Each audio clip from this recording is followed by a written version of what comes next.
এই যে দেখেন, আসলে প্রচুর রোদের মধ্যে হয়তো বাগানে আসছি আম নিব বলে। দেখছেন এই আমগুলো ধরে রয়েছে, এগুলো হচ্ছে 4-5 কেজি। এটার মিষ্টি গ্যারান্টি আমাদের।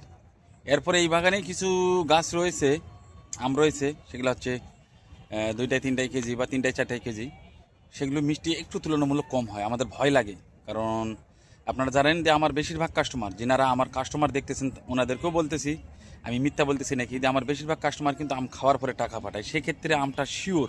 এই যে আমি বাগান থেকে আম নিব বারবার দেখতে আসছি, একটা আম খেলাম, আপনাদেরকে হয়তো ভিডিও দেখালাম বা দেখবেন, আপলোড করব। এরপরেও এই যে আবার দেখতেছি, কারণ এই আমটার মিষ্টি গ্যারান্টি আমাদের। এই আমটা দেখতে একটু ছোট হলে তুলনামূলক, কিন্তু খাওয়ার পরে আপনারা আমার ইনশাল্লাহ মানে তৃপ্তি পাবেন এবং সুপারিশ করবেন। তো সেজন্য আমি আম খাওয়ার পরে যেহেতু টাকা নেই, এই আমটাই বরাবর পাঠানোর চেষ্টা করি রেগুলার। আর বড় আমটা হচ্ছে মিষ্টি তুলনামূলক কম হবে এবং ভিতরে বেশি প্যাকে গেলে নরম হতে পারে, ভয় লাগে।